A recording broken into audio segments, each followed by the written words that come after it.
Hey,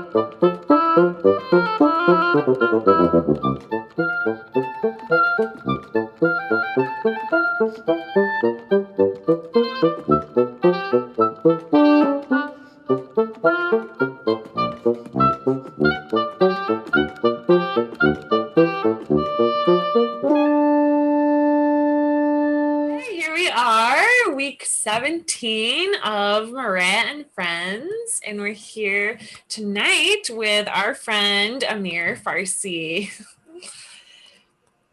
And Amir is one of our good friends and colleagues from the Yale School of Music.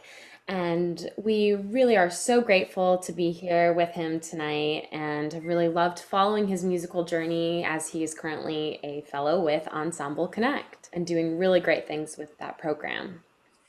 Yeah, so we have a lot of great music in store. And before we get started, if you'd like, please take a moment and visit our website, www.mareaduo.com. And you can purchase an optional $5 virtual ticket or make a donation to the artists. We really, really appreciate all of your support in this project. Absolutely. And it's really funny. This week we have music all the way from Cambini to Otis Redding. I just think the pairings week by week are just so great. Like yeah. Yeah, and last week, what did we have? Beethoven and Ray Charles. Yeah. We're keeping them coming. Yeah, we like variety, like that variety. Yeah. Variety pack. Marea Duo variety pack. All right, well, without further ado, let's get started and let's welcome Amir Farsi.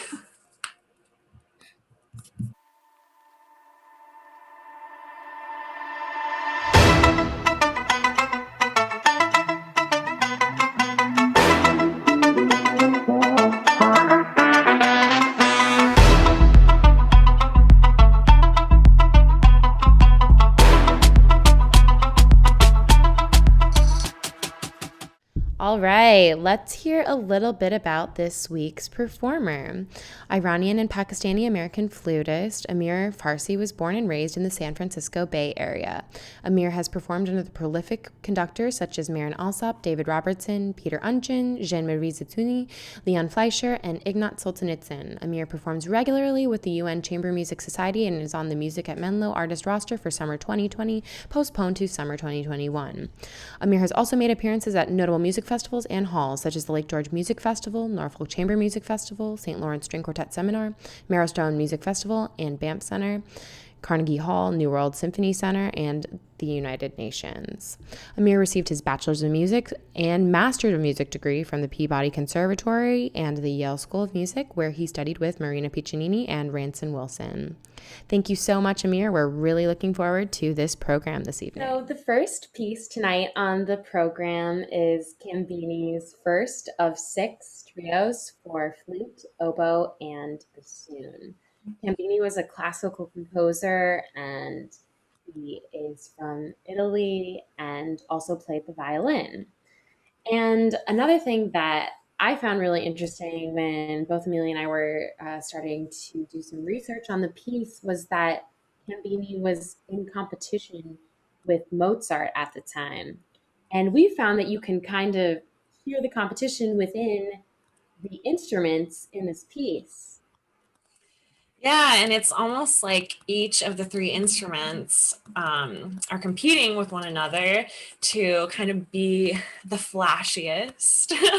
So it's been a lot of fun putting this together with Amir, and we hope that you enjoy listening to this as much as we have enjoyed playing it. Yeah, and later on in the episode, we will be talking with Amir about doing the strength assessment tests. And it's really great because I feel like Cambini really caters to the strengths of each of our instruments.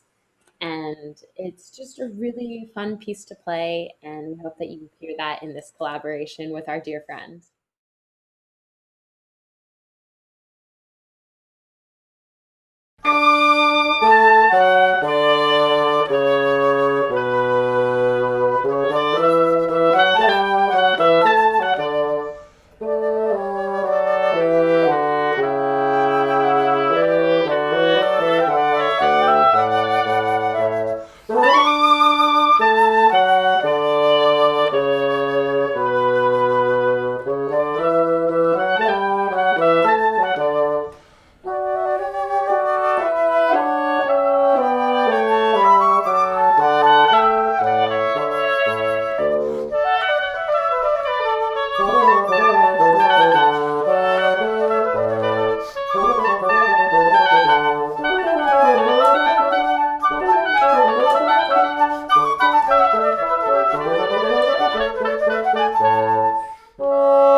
So here we are with Amir Farsi, week 17 of Marea and Friends.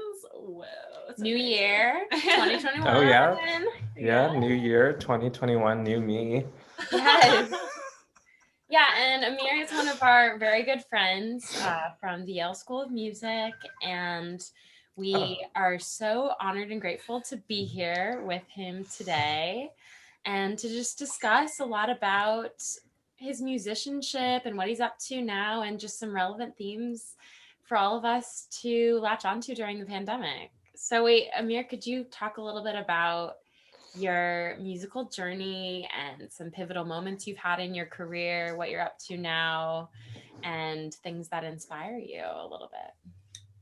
So right now I'm in my hometown of Fremont, California. This is where I grew up. This is also where I started learning flute. I started flute at 14, and then I actually started flute because I wanted to play piccolo, which is so funny, is I really don't like playing piccolo anymore. And it was self-taught for the first year, as that was when YouTube was made.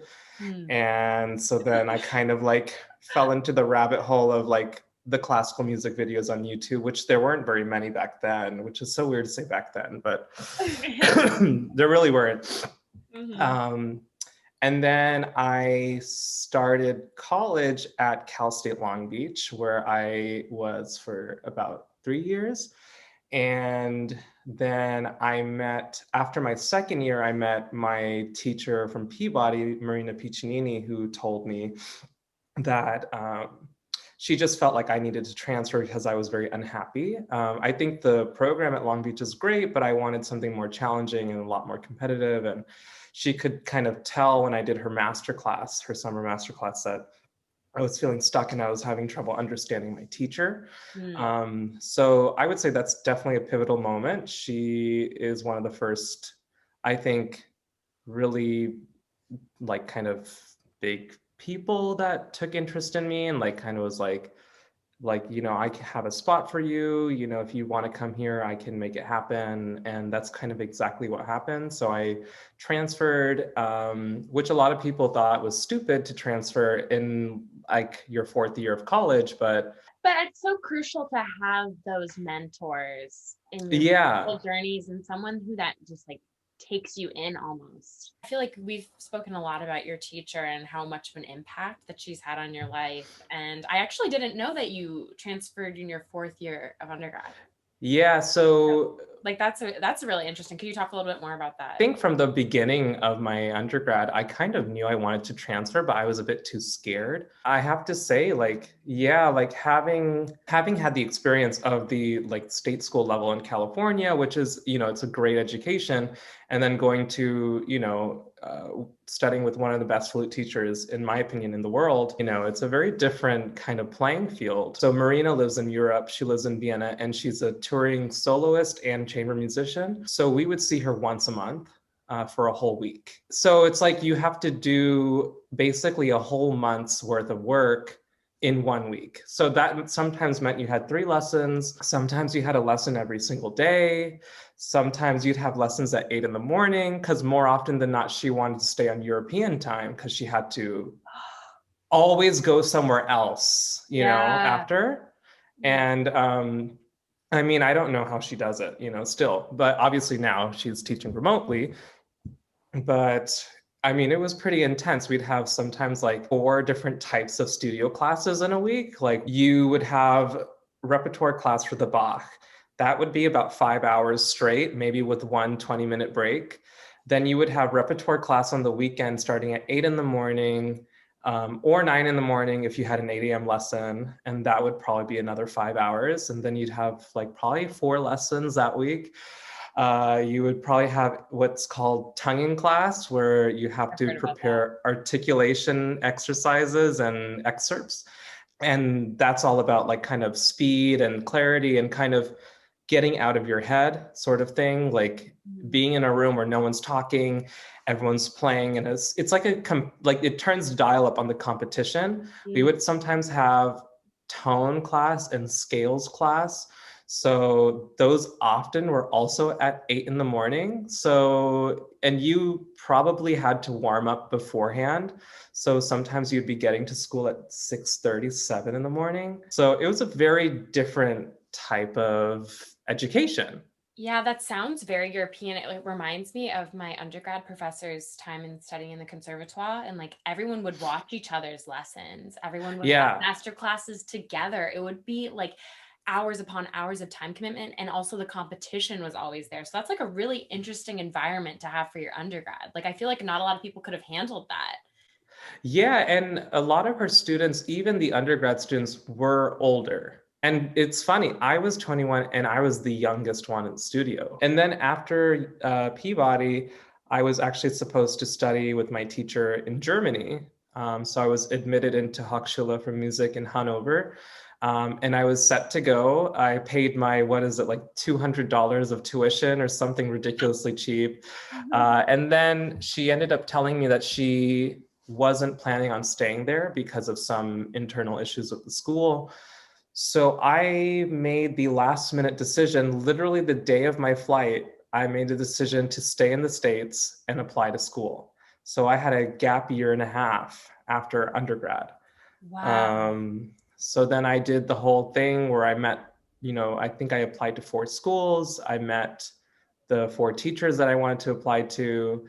I got into 3 of the schools with full rides.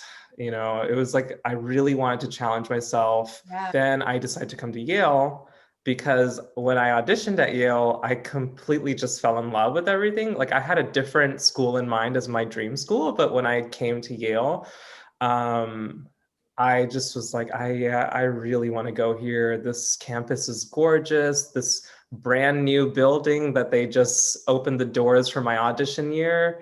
I was like, this is so crazy. I haven't seen a building like this for, School of Music. And just kind of the whole package of like being in a studio of just 6 and having that individual attention, being able to play. Like I'm really happy with the parts I played in orchestra, even though orchestra is not my dream, but I think I got to get a lot of great things: orchestra, chamber music, new music. I met a lot of great composers that I'm good friends with. And then the vibe there was just so warm. And I think everyone was super excited to have a building with a lobby or like a lounge area, because before that, my friend said there was no kind of area to congregate or like get to know each other. Yeah. And she said that first year was very special because everyone kind of had that. And there was like a kind of like a really big social boom that year or something. So I had a really fun time. And then so I studied with Ransom Wilson, who is legendary, of course. He's also a conductor, which is very cool to have that view. And I had a great time studying with him. We worked on everything I was bad at, and I wasn't allowed to do anything that I was good at. So it's very frustrating, but I Skeletons think out of the closet. it just opened up a whole other dimension to my playing. And like he's very French school. He studied with Jean-Pierre Rampal. And I had another teacher back in the summers, Isabelle Chapuis, who also studied with Rampal, and Marcel Moise, who I don't know if you know, Marcel Moise started Marlborough Festival, but he's kind of like one of the fathers of the flute. She studied with all these other big French people too. So it was kind of nice because I had a little bit of a taste of it for a couple summers, and then I got like it for 2 years straight. And then I ended up taking a gap year. I did apply to school, but I decided I wasn't happy with the offers. So I took a gap year to kind of figure things out. And honestly, I think, well, it's not a gap year because it's like reality. So, Yeah. because I wasn't planning on going back to school. Yeah, I mean, it was an interesting year, a lot of ups and downs, a lot of practicing, a lot of kind of trying to figure out what is it that I want to do and how do I get there. Yeah, I mean, I got very lucky where I auditioned for Ensemble Connect at the same night as you guys, one day before Carnegie Hall shut down. And I was very lucky where I got accepted, and now I'm currently one of their fellows out of 9. And we're just doing our thing remotely, and trying to make it work.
One of my favorite things about your musical journey, Amir, is that I feel like you've taken time to process in between major events. And I feel like a lot of people, like in terms of their schooling, they go, high school, undergrad, master's, maybe like a fellowship or a DMA, and they just go boom, boom, boom. But like, I feel like you've really taken time to like add that dimension to your craft and take that time to process things in between, which I feel like has also made you the player you are and gotten you to an opportunity like Ensemble Connect. And I feel like a lot of people can hear that from your story and relate to it, and like also kind of get some inner peace in the sense where it's like, I don't have to always go from one thing to the next, you know? Yeah, and I think that's part of like it is really important to kind of reflect on what you learned from your teacher Yeah. rather than just, of course, I never felt like I was blindly doing what either teacher told me. But it's like, of course, when you have weekly lessons or when you have to prepare 4 pieces in a month, you don't have time to think like Yeah. what exactly am I doing and why.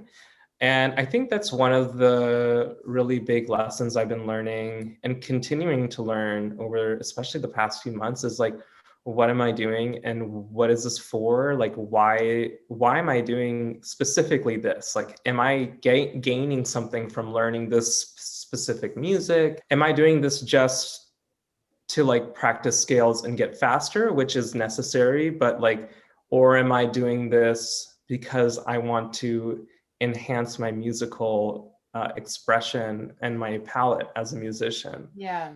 Because like it's so easy to just blindly do things in music, whereas like in order for me to be impacted by a performer, I feel like there has to be a lot of thought behind things. And I think that's something that has changed with me is I've become a lot more introspective over the past year or so. It's funny because I took Astrid's class in my second year of Yale, and we had to do our strengths. And she's actually coming, huh? Strength assessment quiz. Yeah, strength assessment Yeah, quiz. and for those people who are watching, Astrid Baumgartner is one of the phenomenal professors at Yale, and she teaches a lot of classes about career building and kind of like arts enterprise-ish classes about being like your own promoter and like how you can really make the most of your career in classical music. So, or just music in general. That's why I Yeah. just wanted to No. throw it in But there. it's interesting because so let me find my strengths actually.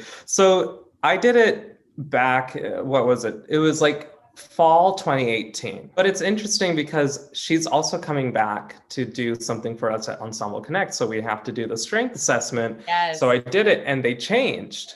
More or less there's the same, but there's a couple. So in 2018, I got restorative, which is kind of like solving problems. I think most musicians will get restorative because it has to do a lot with practicing.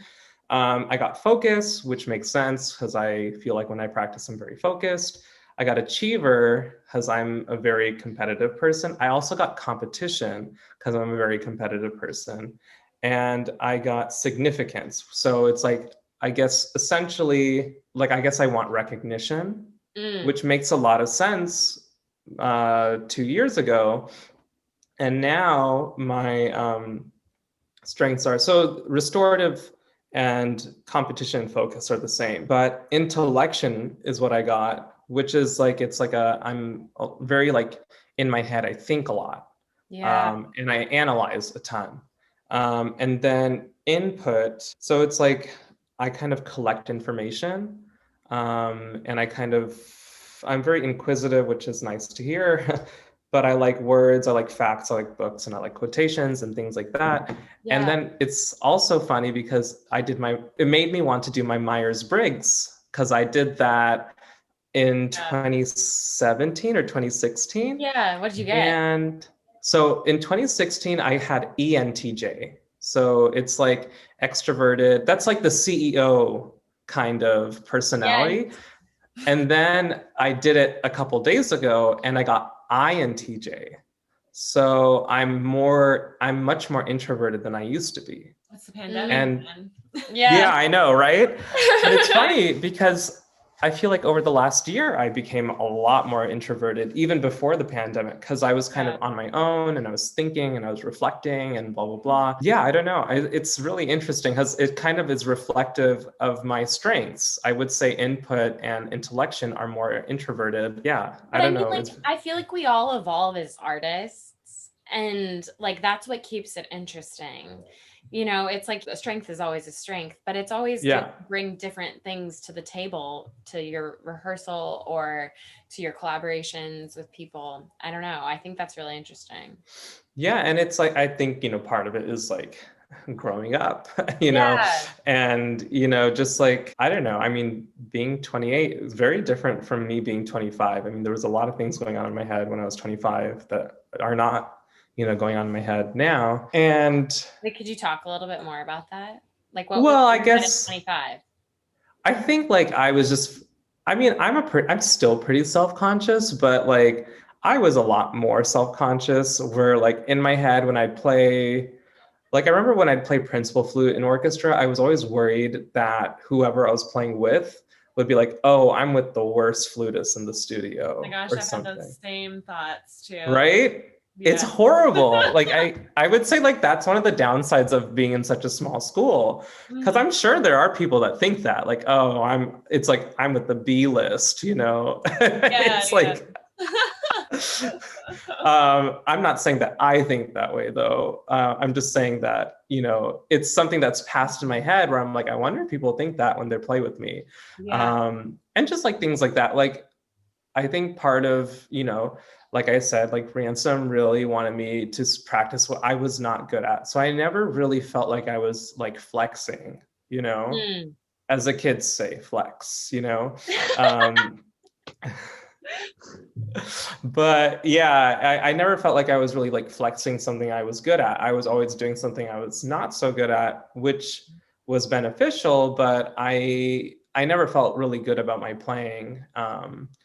And yeah, it was very tough. And it was funny because like the year before, I felt really great about my playing because I had just played for all these teachers, prospective teachers, and all of them had such great feedback. And so I had like this, I wouldn't say I had an ego, but I felt like I was like, for once, I feel like I can say I'm a good flute player.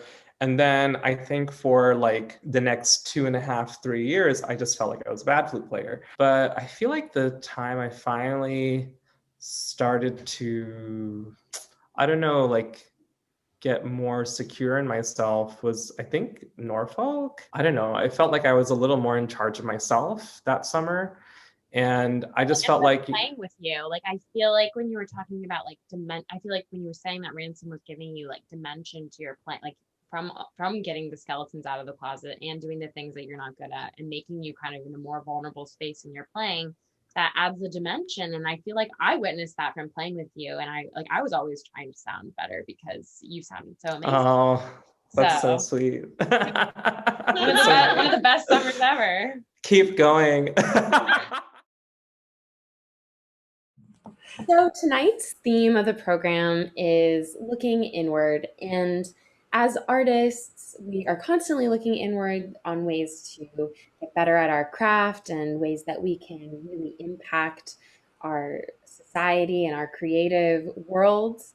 But also, another thing that we have kind of been talking about in this episode were some fun little tests that we can do to get to know ourselves better and our personalities. And so we found a couple of interesting things to discuss today from doing some of these tests.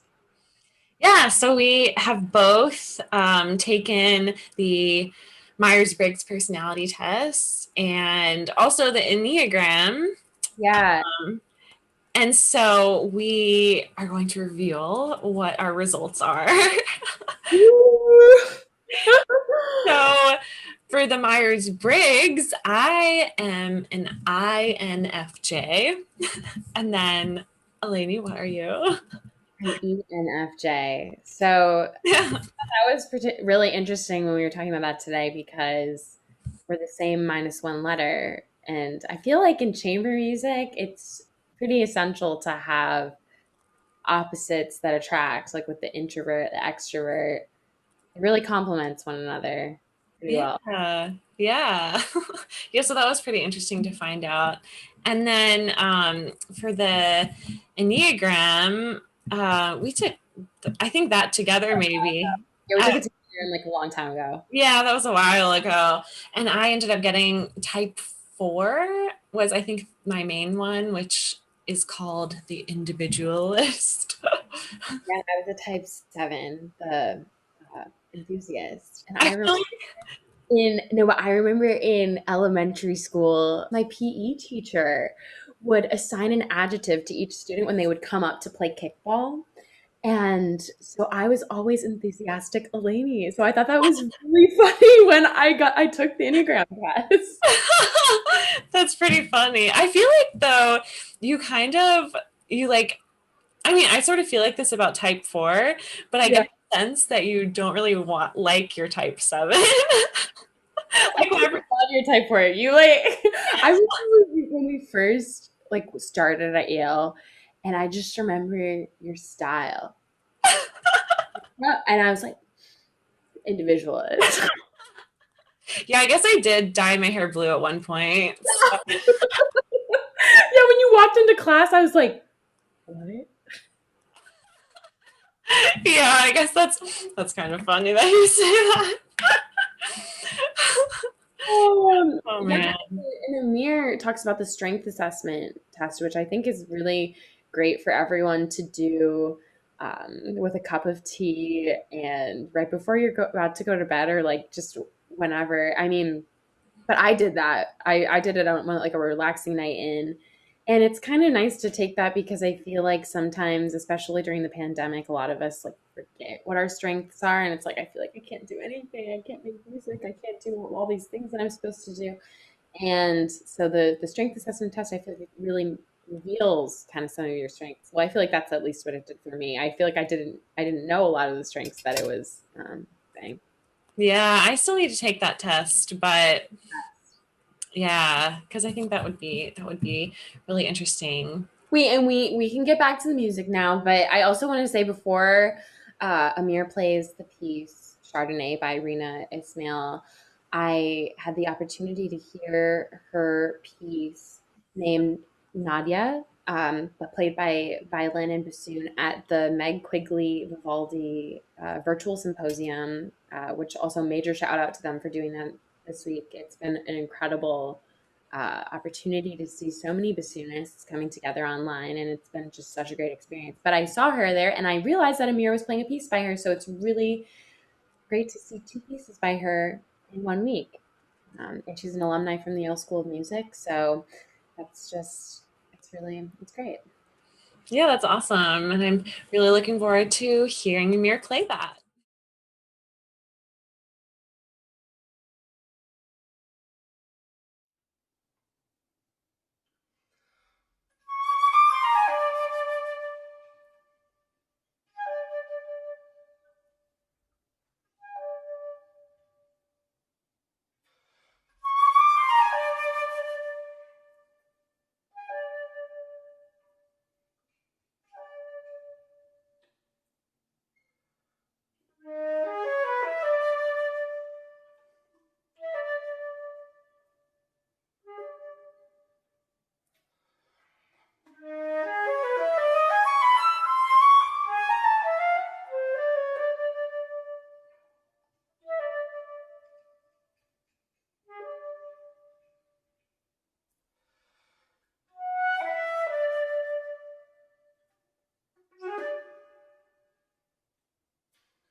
Okay, so can we switch subjects a little bit for a second?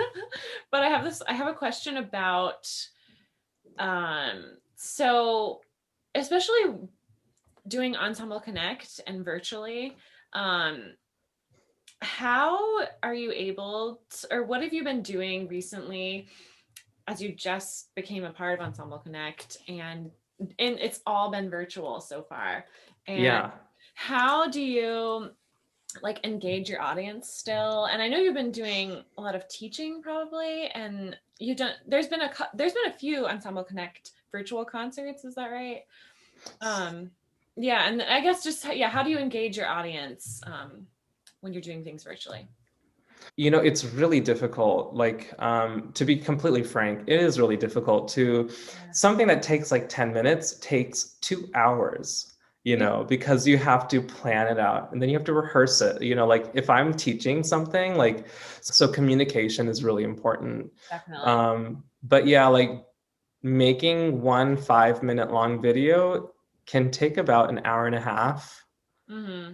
Making one 10-minute long video can take about 2 hours to 2.5 hours. If you talk about planning, if you talk about, How about making an hour-long episode every week? I know. How yeah, many hours is that? I don't want to know. I know. Me neither. I'm waiting for like a blooper reel of this Yeah. episode. Oh, yeah. Yeah. But I mean, yeah, just even the most simple thing, like saying a word, like I don't know, just something, just right, like this is music. I don't know. Even saying something so simple is so difficult when you have a camera. In terms of connecting with audience participation or like audience interaction, I think like one of the things is like we really are trying to think through the music we play a little bit. Yeah. Like, I mean, you should always think through the music you play, but when you have like your live concerts, you're so used to like this kind of flow of like, okay, I'm gonna have a Baroque piece, and then I'll have a solo piece, and then I'll have a show piece, and then I'll have a weird piece, and then, Yeah. you know, and we're trying not to have that sort of cookie cutter formation. And like, and you know, and part of this is like the first time something like this is happening. So of course, every opportunity is a learning experience. It is really important to not get overly critical if you don't like the product, because someone will. Yeah, that's so And obviously we are more critical of our own work. I feel like in this virtual time, we're all just like we have the microscope on our playing all the time. So it's like a lot of pressure. Oh yeah. And like when you look back at something that you made, like that you were so in your head about. Yeah, we were doing this actually last night. We were like watching old videos, and it's like we had so many corrections. Then like some of them we didn't make, but then we watched it on the couch like after just like a night of hanging out.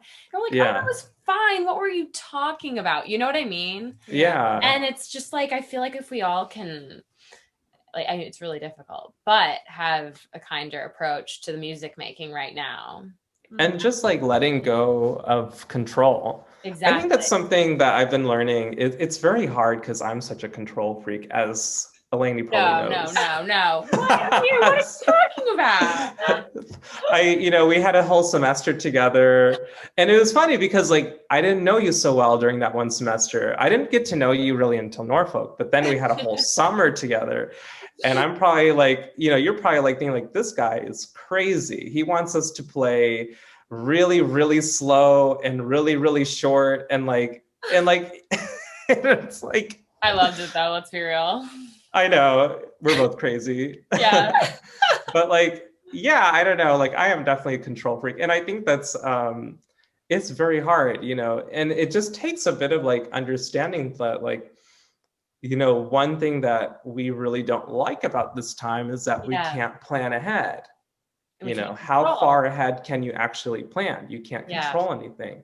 And I think there's a lot of power in just relinquishing that control a little bit, because it's like, yeah, what, you know, like what? I'm going to book a flight in 2 months expecting to be able to go to Paris. No, like that's, you know, like, and I'm not necessarily like a big planner. Like I don't plan my life. Well, I don't plan out like every event within a year. Like I might try to plan my life out, but I am definitely someone who likes to be in control of everything happening and how it happens. And this is definitely not a time. This is not a time where you can do that. Yeah. Of course, there are things you can control, like, okay, I'm recording this piece, so I should probably practice a lot more so it sounds good, like that's something that's within your control, but like you can't control an audience's response. Basically, a month before the US locked down, I was in Banff for 2 weeks, and I was talking to one of the coaches, and he was just like, no, you can't control the audience's response. You can't control how whether or not someone likes you. And I was like, yeah, I know that, but like, of course I want to make the audience like me, and I want to make the audience enjoy my playing. But the more you think about that, like, I don't know, the less I feel like that's the less that happens, because like that's not, and it goes back to what I was saying, like, why am I playing this? Like, what am I planning? Like, what am I trying to gain from this? And in programming music, it's really important to also think like that too. Like, what is this story? Is this a story? What is this supposed to represent? Am I playing this for just for the flash factor, which is a valid reason, because you do need some flash in a concert? Or am I playing this for like, is there something else as to why I'm playing it? Is there something I'm actually like really passionate about in this concert? Or is this just like, am I just like checking my boxes? The final piece on the program tonight will be Sitting on the Dock of the Bay by Otis Redding. And this was written in 1967. And it has been a lot of fun learning this piece and putting it together. I will actually be playing a little bit of piano on this tonight. And our version is based on Sarah Bareilles' version of this song. Yeah, and we decided to put this piece on the program tonight because, as many of you know, the word Marea means tide in Spanish. And in this song, we are not sitting on the dock of the bay, but Amelia and I, when we were first coming up with the idea of the Marea duo, we were sitting in the low tide of Silver Sands Beach together. And that is always a fond memory we like to look back on. Yeah, and we have a special guest who will be joining us tonight. Very special. And Eleni will introduce him, but it's really nice to have him on tonight because all four of us were friends at the Yale School of Music, and we were all there a few years ago together. So, yeah. Yeah, and so Noah Kay will be whistling tonight, his whistling debut on the Marea and Friends concert series.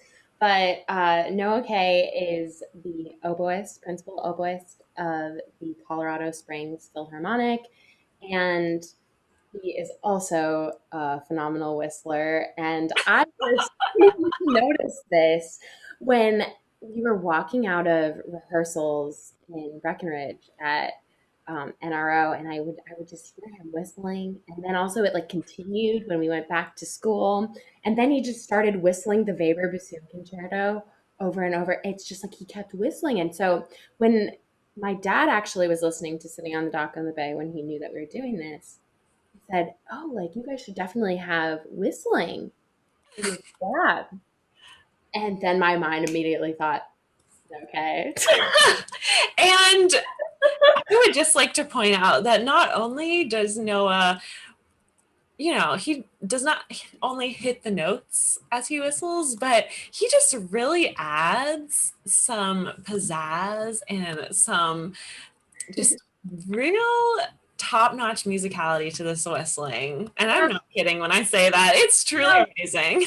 Amazing. I know. I feel like you could win a competition, but like also like I always joke with Noah that I feel like he doesn't have, how people have like a photographic memory when they memorize stuff. Well, he probably like, I feel like he has a melody photographic memory where he can just like instantly get pitches in his brain. Yes. I think when Noah watches this, he's going to get really nervous because we're really talking about this whistling right now. It really is great, though. That's really great. You don't want to miss it. And we hope to play more, maybe not only whistling collaborations with Noah, but some double reed collaborations. Yeah, Because I remember we were all sitting in orchestra together, and it was great. yeah, and he has always been an oboist that I have really looked up to. Yeah, ever since I met him a couple years ago. So it's really awesome to have him on the show.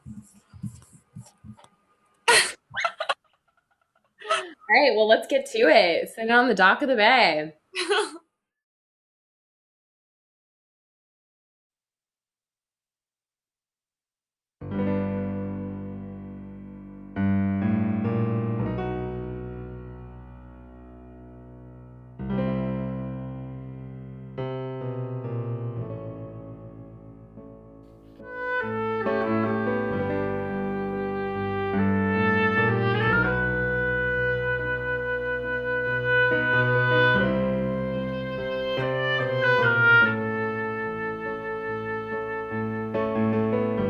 Sitting in the morning sun, I'll be sitting when the evening comes,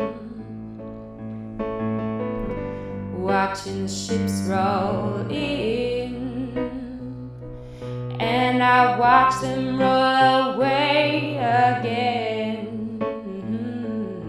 I'm gonna sit on the dock of the bay, watching the tide roll away.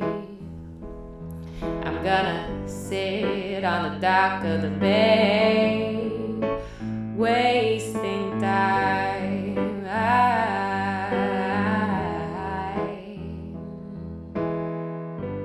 Left my home in Georgia, headed for the Frisco Bay. Ooh, I've got nothing to live for. Looks like nothing's gonna come my way. So I'm gonna sit on the dock of the bay, watching the tide roll away. Just sitting on the dock of the bay, wasting time. Ooh. Looks like nothing's gonna change, no, no. Everything still remains the same. I can do what 10 people tell me to do, so I guess I'll remain the same. Sitting here, resting my bones, and the loneliness won't leave me alone. 2,000 miles I'd run just to make this dock my home. So I'm gonna sit on the dock of the bay, watching the tide roll away. Just sitting on the dock of the bay, wasting time. Ooh.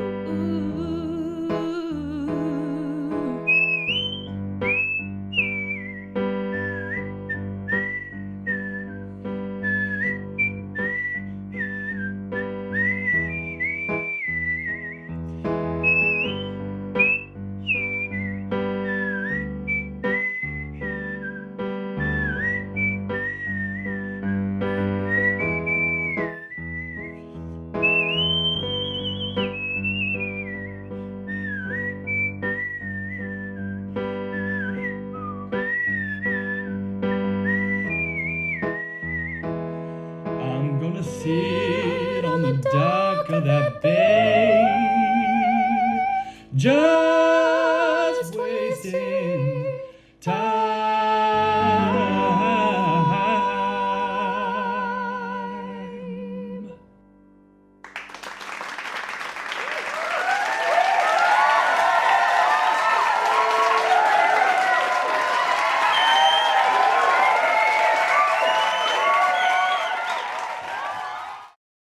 we just want to know if you have any last words of advice to musicians or non-musicians who might be tuning into this tonight, who maybe are struggling during this very strange time, or I guess just any last minute Amir words of advice.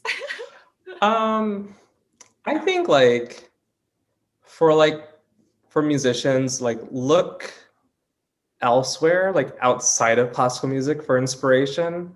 Look towards like literature, look towards dance, look towards art, look towards, I don't know, TV. Take a good TV break when you're practicing. I don't know. Something I've been doing is like I've been practicing while watching TV, which is not good, but it's like, hey, I'm learning the notes and I'm watching TV. So it's like I'm enjoying myself, I think just like taking life, I think for everyone, just not taking everything so seriously and so literally all the time, and finding time to laugh at yourself and laugh at your situations. For non-musicians, I would say look to music for inspiration, look to, pop music for inspiration, look to any type of music for inspiration, and, really, I guess like for everyone, kind of try to analyze or like kind of understand why you're doing something, and if it really, like, what is the reason for it. And it doesn't have to mean that whatever reason you're doing it something for it is bad, but it's like, just see, like, is that what I need right now in my life? Yeah.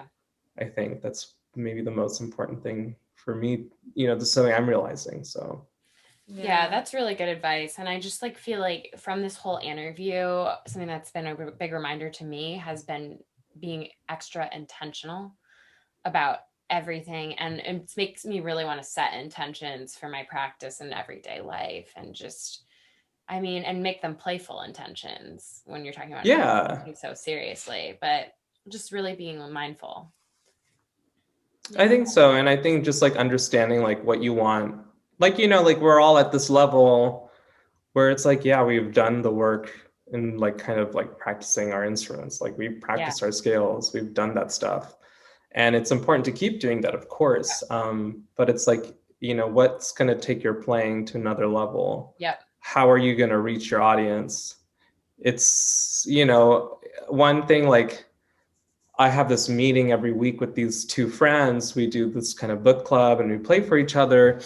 And one thing we talk about is really getting to that next level. And there was a really interesting conversation this past week, and we were talking about how to really engage your audience and how to really captivate somebody or an audience, how to captivate them. And audiences can be easily wowed sometimes by like just the sheer technique and stuff, but it really does take something special to touch your audience. Yeah. And I think like that's something to really think about. Like, do you want to just wow them with a choreographed, like, okay, I'm, like, to make things seem more exciting, or do you want to actually arouse excitement from them? And how does that happen? When you're talking about arousing excitement in an audience member, that kind of makes me think that it needs to have dimensions, which we've been talking about, and like where you're thinking, you're evoking a dance in your playing, you're evoking like this particular, like you can see the metaphor of the storyline of your music rather than just notes on the page. Yeah. And I think that's like setting your intention when you practice. Like, exactly. Am I just learning my notes, which is extremely important? Or am I now taking my notes to another level? Yeah. And I think that's something I'm still figuring out, I think all of us, it's a lifelong journey. Yeah. Thank you so much, Amir, for playing tonight on this episode of Marea and Friends. It has been such a joy to work with you and collaborate during these times, because I feel like both Amelia and I agree that some of our fondest memories in New Haven and at Yale have been with you, and this has just been so much fun to put together. Yeah, and we're really looking forward to when we can play together in person again. Yeah. And before we end tonight's episode, if you want to take a moment and purchase your $5 virtual ticket, it really means a lot to us and to all of the artists involved in the series. Yeah, so thank you so much to everyone tonight, and thank you to our virtual audiences. It really means the world to us, for those of you who are tuning in week after week. And I feel like this is week 17, and we've already cultivated such a community. And it's just been really exciting to watch this grow and to keep bringing concerts every week and giving people an opportunity to do what we love, so which is perform. Yeah, and next week we will be having Lara Nielsen. She is a vocalist who we know from the Yale School of Music, and she was actually both of our voice teachers. So it's really exciting to have her on. Yeah, and so many inspiring words from her in the interview, and it's going to be really exciting for us to sing with our teacher. Yes. Yeah, so make sure you tune in next week for our episode with Lara. I'm going to tune in. Yeah, me too. But thank you all for watching, and we look forward to seeing you all again next week. Yay, same time, same place.